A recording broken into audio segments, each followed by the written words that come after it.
तो आप सभी को नमस्कार और हम लोग शुरू करते हैं अपना टॉपिक। यानी कि हम लोगों ने बात किया है कि पूरी की पूरी तरह से डेडिकेशन के साथ में शुरू कर रहे हैं मॉडर्न हिस्ट्री, आधुनिक भारत का इतिहास। और अब एक चीज समझ लीजिए कि जो हिस्ट्री है जिसका हम लोग यहाँ पर पूरा डिस्कशन करेंगे, बिल्कुल आप टेंशन छोड़ दीजिए किसी प्रकार की, क्योंकि मैं सभी चीजों को लेते हुए चलूंगा। Everything I will discuss in detail, सभी को डिटेल में डिस्कस करते हुए चलूंगा, कुछ भी छोड़ूंगा नहीं। और क्योंकि टॉपिक हमने उठा ही लिया है आधुनिक भारत का इतिहास, तो सिलेबस मैंने कल डिस्कस किया था और आपको आइडिया भी चल गया होगा अगर आपने वीडियो देखा होगा किस प्रकार की हमारी प्लानिंग है और कैसे हम काम करेंगे। पॉलिटी का सीरीज अब लगभग खत्म कर रहा हूं मैं, ऐसा नहीं कि टॉपिक सारे इंड हो चुके हैं। तो दोबारा जब स्टार्ट करूंगा तो रिमेनिंग टॉपिक्स को वहां पर ले लूंगा, कवर अप कर लूंगा, जो भी और छूटे हुए आपके टॉपिक्स हैं। क्वेश्चन भी आपके 50 क्वेश्चन 20 मिनट वाला हमने वहां पर डिस्कशन किया है, तो वो भी हमारा उसमें चल रहा है। देखिए मॉडर्न हिस्ट्री आधुनिक भारत का इतिहास है। हर प्रकार से आपने या अलग अलग प्रकार अलग अलग लोगों से आपने पढ़कर देखा होगा। यहां भी अगर आप पढ़ते हैं तो आपको एक नया मेथड मिलेगा, नया तरीका मिलेगा इतिहास को पढ़ने का। हम उस तरीके से कोई बात नहीं करेंगे जैसा कि बात करते हैं। यहां पर हम रटने वाला ज्यादा प्रक्रिया नहीं देंगे, हम समझने की प्रक्रिया की बात करेंगे और बहुत ही बेसिक से लेते हुए चलेंगे। आज हम लोग ये सिस्टम समझेंगे कि आधुनिक भारत के इतिहास को कैसे स्टार्ट करें। जब हम कोई विषय पढ़ना शुरू करते हैं ना, तो हमें यह नहीं समझ में आता है कि पढ़ें कैसे। तो आज हम उसी चीजों के बारे में यहां पर डिस्कस करते हुए शुरुआत करेंगे आधुनिक भारत का इतिहास, और पहला टॉपिक उठा भी लेंगे और उस टॉपिक को लेते हुए कंटिन्यू कर हम लोग कर देंगे। तो पहले हम यहां से समझे तो भैया हमें समझ में आना चाहिए कि आधुनिक भारत का इतिहास कैसे शुरू हो रहा है और क्या क्या चीजें हमें पढ़नी होंगी। और फिर जब बीच में आते हैं तो वहां तो हमें समझ में आता है, कांग्रेस का दौर हो तो वहां में समझ में आ जाता है। अब हम गांधी जी का दौर हो तो वो भी समझ में आता है। लेकिन कई बार समस्याएं होती है शुरुआती दौर पे, हमें जो 1600-1700 के आसपास की कहानी से आधुनिक भारत की शुरुआत होती है, वहां दिक्कतों का सामना करना पड़ता है। तो कोई टेंशन वाली बात नहीं है, मजे के साथ पढ़ेंगे, इंटरेस्ट के साथ पढ़ेंगे। और शुरू करते हैं आज के टॉपिक में आधुनिक भारत का इतिहास। लेकिन एक बार सिर्फ आपसे बोलूंगा, मैं कहीं भी बीच में ऐसी कोई बात बोलूंगा नहीं, लेकिन शुरुआती दौर में एक बार आपसे कहना चाह रहा हूं कि आप लोगों में से जो भी आपके दोस्त या जो भी हैं, प्लीज एक बार अपना इस वीडियो को शेयर या सब्सक्राइब करवा दीजिएगा, जो भी आपके परिचय के लोग हैं। बस इतना ही, बाकी आप देखिए, मजे के साथ देखिए, एंजॉय करिए। और चलिए शुरू करते हैं। आपका पहला टॉपिक आपका आधुनिक भारत का इतिहास और कैसे हम खाका तैयार करते हैं। 2 मिनट दीजिए, 2 मिनट में आपको पूरा समझ में आ जाएगा कि कैसे स्टार्टिंग हो रही है आधुनिक भारत के इतिहास की। चलिए बात करते हैं और टॉपिक आपका पहला इस ले लेंगे आज हम इस विषय में, ठीक है। तो पहली कंडीशन अगर हम समझें तो आधुनिक भारत का इतिहास हमारा शुरू हो रहा है और उसके लिए कंडीशन एक बहुत सिंपल सी है कि भैया औरंगजेब की मृत्यु हुई, हम वहीं से लेके चलेंगे। ऐसा नहीं है, यूरोपीय कंपनियों का आगमन हो रहा है, उनके बारे में भी हम वहां देखेंगे, पूरा समझेंगे, पढ़ेंगे। पुर्तगालियों के बारे में, डच के बारे में, ब्रिटिशर्स के बारे में, अंग्रेजों के बारे में, ये सारा हम देखेंगे यहां पर। लेकिन अभी क्या है, अभी हम समझ रहे हैं चीजों को। तो पहली कंडीशन अगर हम आधुनिक भारत के इतिहास की देखें तो मुगल का पतन हो रहा है तो आधुनिक भारत का आगमन हो रहा है। तो यहां पर एक चीज समझ लीजिए, मुगल जो सत्ता थी ना, जो शासन कर रही मध्यकालीन में, मुगल का पतन, अगर आप इसको समझ जाओ, मुगल का पतन, तो यहीं से शुरू हो रहा है साहब क्या, आपका आधुनिक भारत का उदय। आधुनिक भारत का उदय। अब एक एक चीज को हम समझते चलेंगे। आधुनिक भारत का उदय, अच्छा, तो एक चीज ये बताइए कि जब पतन हुआ होगा तो कुछ ना कुछ तो कारण रहा होगा ना। पतन में जो सबसे बड़ा कारण निकल के आता है, वो जो सबसे खतरनाक शासक, जो अंतिम खतरनाक शासक था, अंतिम खतरनाक, इसके बाद भी बहुत सारे राजा आएंगे, बहादुर शाह आएंगे, आपके जहांगीर शाह आएंगे, फर्रुखसियर आएंगे, बहुत सारे मोहम्मद आएंगे। लेकिन अभी हमें समझना क्या खतरनाक, तो 1707 वो डेट होती है, 1707, जब क्या होता है, औरंगजेब की मृत्यु होती है, डेथ हो चुकी है औरंगजेब की मृत्यु। और उसके बाद, क्योंकि उसकी क्या है, खतरनाक शासक, क्रूरता है, चारों तरफ विध्वंस कर रहा है, आतंक का कहर ढा रखा है, लेकिन उसकी मृत्यु हो चुकी है। अब कोई ताकतवर राजा पैदा नहीं हो रहा मुगल वंश में, और यहीं से शुरू होती है मुगल का पतन। तो यहां पर क्या है सर, औरंगजेब की मृत्यु, ये आपको माइंड में रख लेना है। अच्छा, अभी मैं सारी चीजों को लेके चलूंगा, बस थोड़ा सा पेशेंस बना लो, बहुत ही इंटरेस्ट का में। 1707 से लेते हुए अगर हम बढ़े तो 1757 यानी कि 1757, और देखो इंग्लिश और हिंदी का कोई ज्यादा इशू है नहीं, इतना बड़ा इशू नहीं है। मैं इंग्लिश में ऑलरेडी सारे टर्म्स बोल दूंगा, जो भी दिक्कत वाली होगी चीजें आपको हिंदी में। तो 1757 में सर एक बड़ी घटना हो रही है सर, बड़ी, उस समय के काल में तो बहुत बड़ी घटना थी। हो सकता है आज हमें वो महत्वपूर्ण ना लगे, लेकिन आप सोचो कि सर दूसरे देश के लोग, कुछ लोग आते हैं और हिंदुस्तान के एक भाग में कब्जा कर लेते हैं, यानी कि प्लासी का युद्ध। 1757 में क्या हो रहा है सर? प्लासी का युद्ध हो रहा है, प्लासी का युद्ध। और सर इस युद्ध के बाद सर बंगाल चला जा रहा है किसके हाथों में? अंग्रेजों के हाथों में। तो कहीं ना कहीं यहां से सत्ता का बिखराव होता है और यहां तक पहुंचता है। अब इस दौर में पहला एक चीज तो हमें यह समझना होगा कि सर ये कंडीशन हो रही है प्लासी का युद्ध, तो ये कहां पर हो रहा है? बंगाल में हुआ। कहां हुआ? बंगाल में। तो अब पढ़ना कैसे? देखिए आप खुद आप तय कर लोगे, बस आपको इंटरेस्ट की जरूरत है। आपको सर क्या है? मजा आने लगे, और मजा आने लगेगा सर तो आपको किसी की जरूरत नहीं पड़ेगी, किसी टीचर की, किसी अध्यापक की जरूरत नहीं पड़ेगी, आप खुद पढ़ोगे। आप सोचो कि प्लासी का युद्ध ऐसा क्या हो गया कि कुछ अंग्रेज 3200 सिपाही अंग्रेजों के पास हैं और 50,000 की सेना सर सिराजुद्दौला के पास, और 3200 सिपाही सिराजुद्दौला को हरा करके प्लासी के युद्ध में जीत लेते हैं। ऐसा कुछ तो हुआ होगा, ऐसा क्या हुआ होगा सर? आप उस मानसिकता को सोचो, क्या लेवल रहा होगा उस समय सोचने का। इन सारी चीजों को हम यहां पर पूरा लेते हुए चलेंगे। अब बंगाल है तो बंगाल के बारे में भैया हमें पूरा अध्ययन करना पड़ेगा कि बंगाल पहला सूबेदार कैसा बना, मुर्शिद कुली खां कौन था, उन सारी चीजों को डिस्कस करेंगे, वन बाय वन डिस्कस करेंगे बिना टेंशन के। बंगाली नहीं रहा होगा ना, उनके साथ में और भी तो बहुत सारे राज्य निकले छोटे छोटे, उनके बारे में भी डिस्कस करेंगे। तो पहली चीज अब आपका ये निकल के आ रहा, प्लासी के युद्ध में अंग्रेज कब्जा करते हुए जा रहे हैं। तो यहां से एक चीज समझिएगा जरा सा, बंगाल में घटना हो रही है, लेकिन बंगाल के साथ में और भी राज्य हैं, तो यहीं से निकल के आ रहे हैं। आपको कौन कौन से राज्यों के बारे में बेसिकली पढ़ना होगा? कम से कम 3 राज्यों के बारे में तो पढ़ना ही पढ़ना है। बंगाल, ठीक है, अच्छा, इसके बाद आपको एक राज्य मिलता है सर, कौन सा? मैसूर। सर क्या बात है, मैसूर का शासक, मैसूर, हैदर अली, टीपू सुल्तान, खतरनाक शासक है, अंग्रेजों के पसीने छुड़ा दिए सर। युद्ध में हारे, अंतिम में मृत्यु हुई, कुछ भी हुआ, लेकिन अंग्रेजों के दांत खट्टे किए हैं इन लोगों ने। ऐसे शासक पैदा हुए मैसूर में। जब आप टीपू सुल्तान को पढ़ोगे तो आपको समझ में आएगा क्या सोच है बंदे की, किस प्रकार सोचता है। अगला सर मैसूर के बाद सर अगला सर आपका मराठा। अब ये सर ऐसे क्षेत्र हैं, इनके बारे में आपको पढ़ना है, क्योंकि बंगाल हो तो भी अंग्रेजों का युद्ध हो रहा है, मैसूर हो तो भी अंग्रेजों का युद्ध हो रहा है, इसीलिए आंग्ल मैसूर युद्ध 4 हुए हैं। चारों के बारे में पढ़ेंगे हम। 67 में, 1767 में, 1780 से लेकर 84 तक, 90 से लेकर 92 तक, 99 में टीपू सुल्तान की डेथ हो जाती है। वेलेजली आपका उस समय आपका गवर्नर होता है, सब पढ़ेंगे यहां पर। और इसके बाद मराठा, 3 आंग्ल मराठा युद्ध होते हैं, क्वेश्चन बनते हैं, इंपॉर्टेंट क्वेश्चन बनते हैं, लेकिन हम लोग क्या करते हैं? छोड़ देते हैं, पढ़ते ही नहीं सर। अब यहां पे आप सिस्टम से करेंगे, बंगाल अलग ले लेंगे, मैसूर अलग ले लेंगे, मराठा अलग ले लेंगे, तीनों क्लासिफाइड करिए, पढ़िए, खत्म हो गया।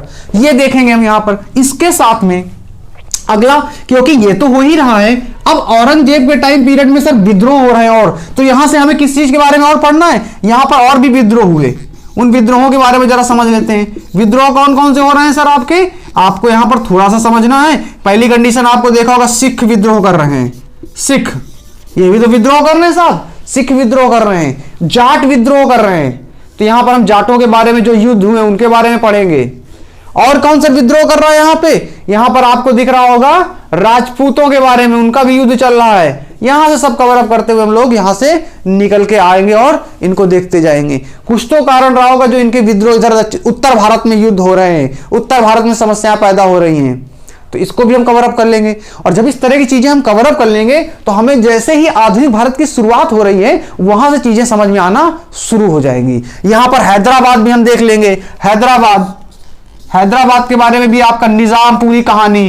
तो सर ये बताओ, जब हम ये सारी चीजों को कवर अप कर लेंगे तो क्या टेंशन वाली, कोई दिक्कत वाली बात नहीं है। तो इस प्रकार हमारा आधुनिक भारत की शुरुआत हो जाएगी। इतने में अगर पकड़ बन गई तो फिर आपको इंटरेस्ट तो जनरेट हो ही गया, और साथ ही साथ आपको क्या होगा? टॉपिक की कॉन्सेप्ट भी क्लियर हो जाएगी। अब टॉपिक की कॉन्सेप्ट क्लियर हो गई तो फिर कोई टेंशन नहीं है पढ़ने का। अच्छा, अब एक टॉपिक और थोड़ा सा यहां से छोटी सी चीज है, उसको डिस्कस कर लेते हैं। ऐसा क्या हुआ कि सर इतने बड़े बड़े शासक थे, और जैसे बाबर है, हुमायूं है, अकबर है, शाहजहां है, जहांगीर है, औरंगजेब है, खतरनाक शासक हैं, सारे साम्राज्यवादी शासक एक्सपेंशनिस्ट पॉलिसी को फॉलो करते हैं, अपने विस्तार कर रहे हैं। क्वेश्चन तो ये भी उठना चाहिए कि सर साम्राज्य का विस्तार क्यों करते हैं राजा?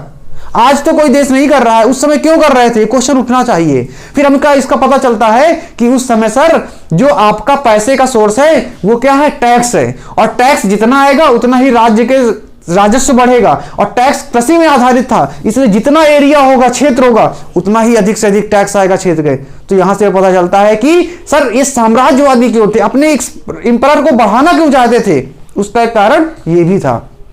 औरंगजेब की हार का कारण एक तो कई सारे हैं, लेकिन हार का कारण क्या, पतन का मुगल वंश का, लेकिन उसमें एक दक्कन की जो पॉलिसी है वो खतरनाक पॉलिसी है सर।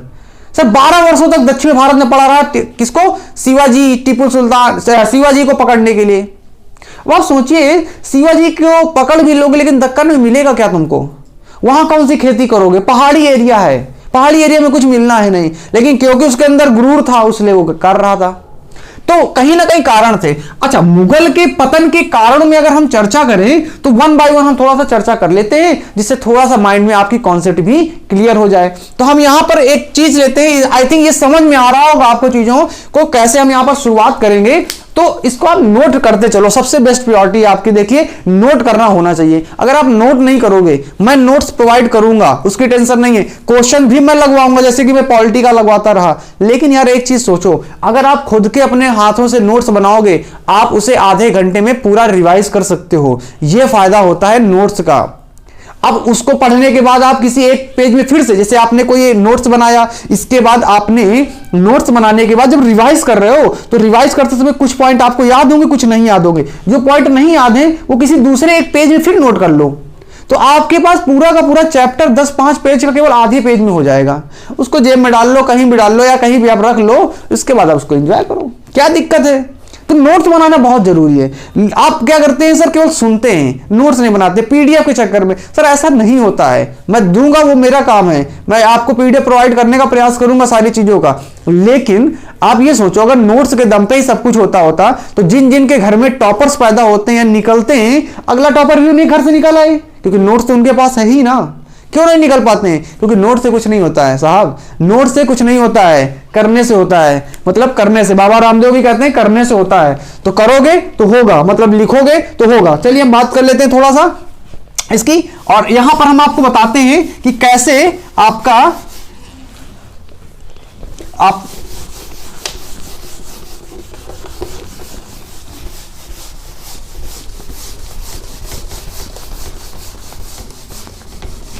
देखिए बहुत सीधा है। अभी हम थोड़ा सा समझेंगे मुगल का पतन का कारण, और वहां से हमारी चीजें क्लियर होती हुई चली जाएंगी कि मुगल के पतन का कारण क्या था। ठीक है, अच्छा, इसके बाद हम चीजों को यहां पर समझ लेंगे आसानी के साथ में। अच्छा, ये आपका पेज नहीं हुआ सही से,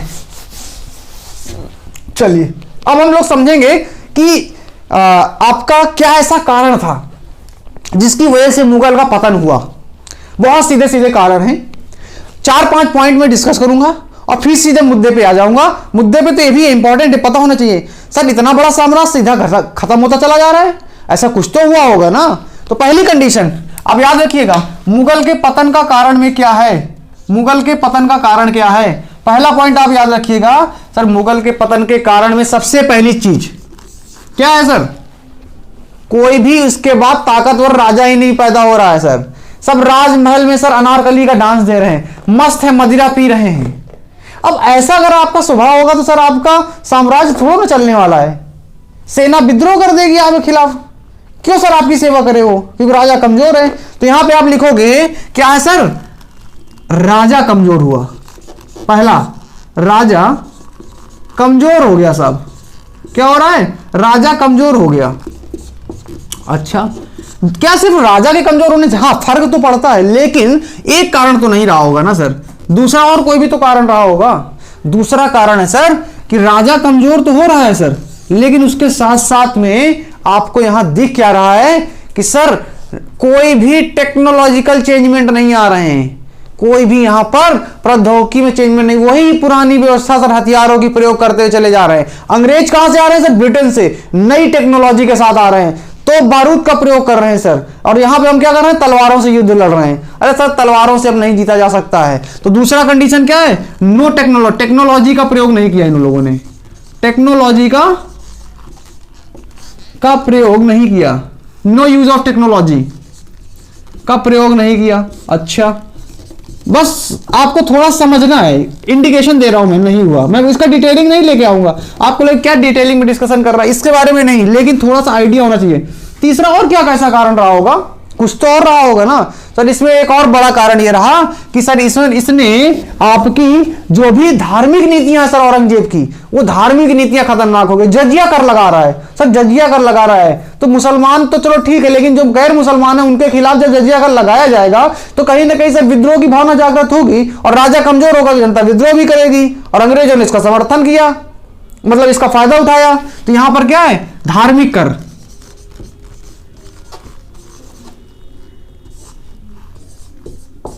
धार्मिक कर, जजिया, जजिया कर था। बात करेंगे इन सब चीजों के बारे में।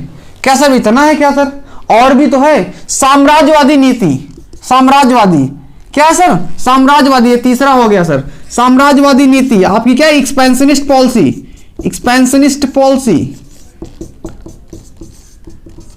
साम्राज्यवादी नीति। सर साम्राज्यवादी नीति का मतलब क्या है सर, मतलब यही है कि सर अपने क्षेत्र को ज्यादा ज्यादा विस्तार करना, विस्तार करना तो ठीक है, लेकिन उसने सर साम्राज्यवादी नीति को तो ध्यान दिया, लेकिन इसकी वजह से लगातार उसके राजस्व कोष में कमी आती गई। जो मनी का सर बजट था ना, वो कम होता चला जा रहा है। तीसरी कंडीशन सर आपकी, इसके अलावा एक और महत्वपूर्ण पॉइंट आपका यहां मेंशन कर देता हूं मैं, और वो है सर आपका मिलिट्री ऑपरेशन। देख रहे हैं लगातार युद्ध ही लड़ रहे हैं, लगातार युद्ध लड़ रहे हैं, और जितना राजस्व था सब वो युद्ध में बहा दिया। आया कुछ इनकम नहीं, खर्चा सब हो गया, आमदनी अठन्नी, खर्चा रुपया, वो वाली कहानियां हो रही है सर। तो यहां पर क्या हो रहा है सर, मिलिट्री ऑपरेशन कर रहा है वो, सैन्य युद्ध छेड़ कर रहा है, मिलिट्री ऑपरेशन। तो कहीं ना कहीं आपका मिलिट्री ऑपरेशन भी आपका इसमें फर्क डालता है। मिलिट्री ऑपरेशन, सैन्य युद्ध,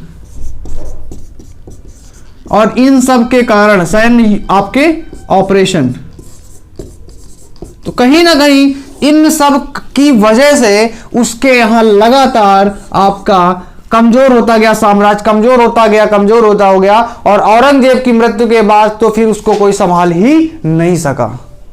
यह समस्या आपकी पैदा हो गई अंग्रेजों के टाइम पीरियड में। अब इसका परिणाम ही तो है कि सर बंगाल अपने आप को स्वतंत्र घोषित कर रहा है, अवध अपने आप को स्वतंत्र घोषित कर रहा है, हैदराबाद अपने आप को स्वतंत्र घोषित कर रहा है, यानी कि जितने भी राजा आपके क्षेत्र थे उनके अंतर्गत वो अपने आप को स्वतंत्र घोषित करने लगेंगे। सब सीधी सी बात है, आपके अंडर में कोई काम कर रहा है, कल को आप कमजोर हो जाओ और वो ताकतवर हो जाए तो आपके अंडर में काम करेगा, नहीं करेगा ना।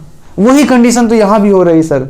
बंगाल अपने आप को स्वतंत्र घोषित कर रहा है क्योंकि मुर्शीद कुली खां अपने आप को ताकतवर सूबेदार गवर्नर घोषित कर चुका है, वो आग अपना साम्राज्य संभाल लिया है। मुगलों के पास कोई राजा है नहीं जो उसको अपने अंडर में रख सके।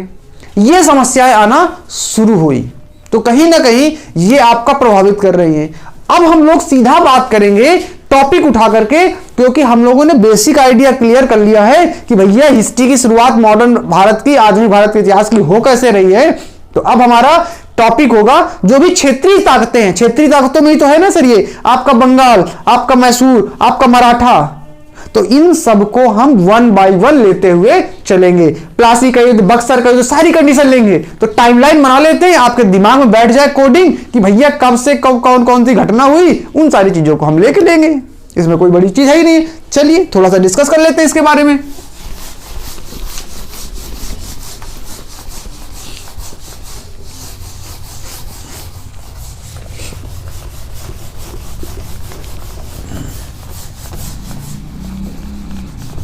देखो बहुत आसान है, इतिहास तो बहुत ही आसान है। अब पता नहीं आप कैसे रट रट के चीजों को पढ़ते हो। और पॉलिटी भी बहुत आसान है, पॉलिटी तो खैर सब लोगों को समझ में आ जाती है क्योंकि भैया इसमें क्या है ना, जीवन से जुड़ी हुई चीजें हैं। लेकिन इतिहास तो इसलिए और आसान हो जाती है क्योंकि भैया इतिहास एक ऐसा विषय है आपका, जो इतिहास में आपका क्या है कि जो पिछले जो घटनाएं हुई हैं, पहले जो घटनाएं हुई हैं, उनसे क्या सीखा जा सकता है, उन सारी चीजों के बारे में ही तो बताता है ये, और कुछ नहीं है। इतिहास एक मैसेज दे रहा है, एक स्टोरी है सर, उससे आप क्या सीख सकते हो, स्टोरी से आप क्या कुछ ना कुछ सीखते हो ना। इतिहास भी वही है कि जो घटना पहले हो चुकी है और जो गलती पहले के लोग कर चुके वो मत करना, वरना फिर मारे जाओगे। फिर वही तुम्हारे साथ होगा जो पहले हुआ।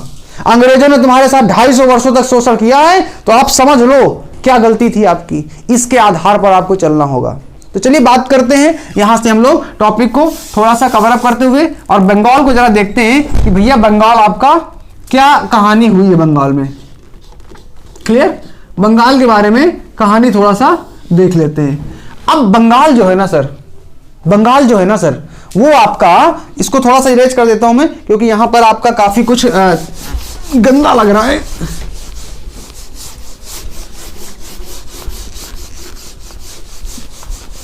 अब आपको थोड़ा सा साफ लग रहा होगा। चलिए, तो देखिए बंगाल जो है ना सर, यहां पर क्षेत्रीय ताकतों का उदय हुआ, तो बंगाल को स्वतंत्र घोषित कर रहा, अपने आप में एक क्षेत्र है, एक आपका सूबेदार के रूप में उसे नियुक्त किया जाता है और बाद में वही आपका गवर्नर बन जाता है। तो आपका मैं यहां टाइमलाइन बना रहा हूं, ऐसे आप टाइमलाइन बना लीजिएगा, जिससे आपको क्या होगा, आसान हो जाएगा सर आपको समझने में। अब ये आपके दिमाग में बैठ जाएगी टाइमलाइन, तो फिर आगे कौन कौन सी घटना हुई वो आपको पता है, फिर आप पढ़ोगे तो आसान समझ में आ जाएगा, तो कनेक्ट कर पाओगे। ये क्या है, लॉ ऑफ कनेक्टिविटी है। अगर आप एक को दूसरे से जोड़ नहीं पाओगे तो समझ में नहीं आएगा, तो चीजों को समझना है। देखिए पहली क्या है, बंगाल। बंगाल में क्या हो रहा है, 1700 के आसपास क्या किया जा रहा है सर, 1700 में आपका बंगाल में मुर्शीद कुली खां, मुर्शीद कुली,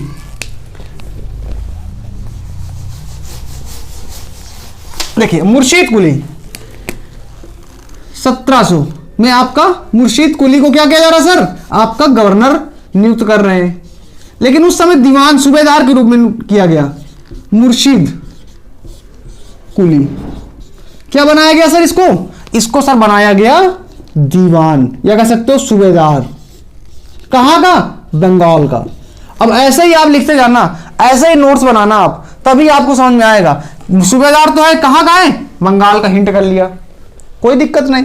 1707 के 1700 के बाद 1717। अब आपको इस समय याद ये होना चाहिए, क्वेश्चन एक बनता है, क्या बनता है कि इस समय गवर्नर बनाया तो गया मुर्शीद कुली को बंगाल का, लेकिन किसने बनाया, तो उस समय मुगल का जो बादशाह था उसका नाम था फर्रुखशियर। तो याद रखिएगा 1707 में मुर्शीद कुली को क्या बना दिया गया सर, गवर्नर बना दिया गया बंगाल का, गवर्नर। गवर्नर कहां का सर, बंगाल का। ये आपको ध्यान रखना है, बंगाल का क्या बना दिया गया सर, बंगाल का गवर्नर बना दिया गया मुर्शीद कुली को ही, ठीक है ना। किसने बनाया सर, किस शासक ने बनाया, फर्रुखशियर ने। क्वेश्चन बुझाता है, फर्रुखशियर, फर्रुखशियर। उस समय कौन है सर, फर्रुखशियर मुगल बादशाह है सर, मुगल बादशाह है। सारी चीजों को लेंगे ना सर, कुछ नहीं छोड़ेंगे, कुछ भी नहीं छोड़ेंगे, जब तक तोड़ेंगे नहीं तब तक छोड़ेंगे नहीं, कहावत है ना। इसलिए हिस्ट्री को जब तक तोड़ेंगे नहीं तब तक छोड़ेंगे नहीं, सब कुछ लेके चलेंगे सर। फर्रुखशियर मुगल बादशाह ने क्या किया सर, मुर्शीद कुली को बंगाल का गवर्नर नियुक्त कर दिया 1717 में। लेकिन आपका 1727 में क्या होती है सर, इसकी मृत्यु हो जाती है सर। क्या होती है, मुर्शीद कुली की मृत्यु हो जाती है, मुर्शीद कुली की मृत्यु। अब बंगाल की हिस्ट्री चल रही है, बंगाल की हिस्ट्री कैसे बनेगी, मुर्शीद कुली की मृत्यु। अच्छा, अब 1727 में जब इसकी मृत्यु हो जाएगी तो कोई तो बनेगा, तो शुजा खां आपका, इसका बेटा तो कमजोर होता है इसलिए उस गद्दी पर बैठता नहीं है। शुजा खां आपका गद्दी पर बैठता है और वो लगभग शासन करता है। इसके बाद 1739, शुजा खां का नाम याद रखना कोई महत्वपूर्ण नहीं है, मत याद रखिएगा, मैंने बताया है केवल, लेकिन कोई जरूरत नहीं है। और इसके बाद मुर्शीद कुली खां के बाद बंगाल में अगला गवर्नर बनता है जाकर के आपका कौन, अलीवर्दी खां, अलीवर्दी खां, अलीवर्दी खां। ये कौन होता है सर, गवर्नर बनता है बंगाल का। और सर इसके बाद ये लगातार शासन करता है, बंगाल का गवर्नर। क्लियर। अच्छा, अब मुर्शीद कुली खां 1739 में सर बंगाल का गवर्नर बन गया। ये शासन करता करता जाता है सर, और कब तक करता है, 1756 तक, 1756 तक ये क्या रहेगा सर, आपका शासन करेगा। और 1756 में अगला सर गवर्नर बनता जाकर के, और गवर्नर के अपने आप को नवाब कह देता है। अब बंगाल का नवाब भी कह सकते हो, ओलिवर दिखाओ, कोई दिक्कत नहीं, लेकिन मुर्शीद कुली खां तक वो गवर्नर कंडीशन आती है। बाद में आपका मुर्शीद कुली खां को भी अपना पहला नवाब कह सकते हो, लेकिन ऐसा प्रश्न कभी ऐसे पूछे नहीं जाते हैं। लेकिन अब क्या है, सिराजुद्दौला गद्दी में बैठ रहा है आकर के। सर यही तो वो सदस्य है जहां पे प्लंडर हुआ सर, बवाल हुआ, आपका प्लासी का युद्ध हुआ। सिराजुद्दौला, सर सिराजुद्दौला क्या हो रहा है सर, अब गद्दी में बैठ रहा है। सिराजुद्दौला गद्दी में बैठा जाकर के, कौन है सर, बंगाल का नवाब। कब बैठ रहा है, 1756, बंगाल का नवाब। अब जरा एक चीज देखो, बंगाल का नवाब 1756 में कौन बन रहा है सर, सिराजुद्दौला बन रहा है। ये टाइमलाइन आपको ध्यान में रखना है। लेकिन 1756 के बाद सर 1700 क्या आता है सर, 57, और 1757 में साहब होता है प्लासी का युद्ध। यानी कि ये ध्यान में रखिएगा, 1757 में क्या हो रहा है सर, प्लासी का युद्ध हो रहा है। तो प्लासी का युद्ध ये आपको माइंड में रखना है। और इसके बाद अंग्रेजों की पहली जीत होती है, लेकिन वास्तविक जीत नहीं है ये। अंग्रेजों ने इसमें युद्ध ही नहीं लड़ा, अंग्रेजों ने इसमें कूटनीति का प्रयोग किया, दिमाग का प्रयोग किया। जरूरी नहीं कि युद्ध के लिए आपको सर हथियारों का प्रयोग करना ही पड़े, युद्ध के लिए आपको दिमाग का भी प्रयोग करना पड़ता है। कई बार आप बिना लड़े हुए अपने दुश्मन को हरा देते हैं, ऐसा अक्सर पाया भी जाता है। दोस्तों में अक्सर होता है, लड़वा देते हैं दो दोस्तों को और तीसरा मजा ले रहा होता है। तो वही कंडीशन यहां भी हो रही है सर। प्लासी के युद्ध में अंग्रेजों ने लड़ाई में भाग नहीं लिया है सर, नहीं 50,000 को 3200 कैसे हरा सकते हैं सर। यहां पर जरूरी था कूटनीति का प्रयोग करना, और अंग्रेजों ने वही किया। और मीर जाफर मीर कासिम की कहानी मैं इसको डिस्कस करूंगा पूरा डिटेल में, प्लासी के युद्ध को। और इसके बाद सर 1757 के बाद फिर एक युद्ध होता है 1764 में, यानी कि 1764 में। और 64 का जो युद्ध है ना सर, वो अंग्रेजों की वास्तविक जीत होती है, बक्सर का युद्ध। यानी कि इसमें सर क्या होता है सर, बक्सर का युद्ध होता है। मैं यहां पर लिख देता हूं। और यहां पर अंग्रेजों ने वास्तविक तौर पर जीत हासिल की, क्योंकि इन्होंने युद्ध में भाग लिया।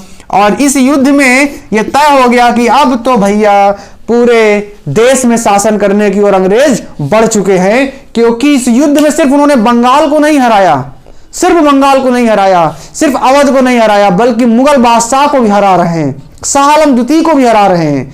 इसलिए बक्सर का युद्ध आपका वास्तविक युद्ध माना जाता है। वास्तविक युद्ध यानी कि ये आपका वास्तविक युद्ध था, ठीक है। तो कहीं ना कहीं अब इतनी चीजें आपको दिमाग में रख लेनी है। अब अगर इतनी चीजें दिमाग में आ गई तो पढ़ना आसान हो जाएगा, मजा आएगी पढ़ने में। जब आप पढ़ोगे प्लासी का युद्ध तो आपको पता है कहां संबंधित है, बंगाल से। 1757 में सिराजुद्दौला 56 में आपका शासक बन चुका है। तो अगर ये पूछा गया कि प्लासी का युद्ध किसके बीच में हुआ, तो अंग्रेजों और सिराजुद्दौला के बीच में हुआ, एक क्वेश्चन बन गया। अगर आपसे पूछा जा रहा है कि अलीवर्दी खां का संबंध किससे है, सर बंगाल से, प्रश्न बन गया।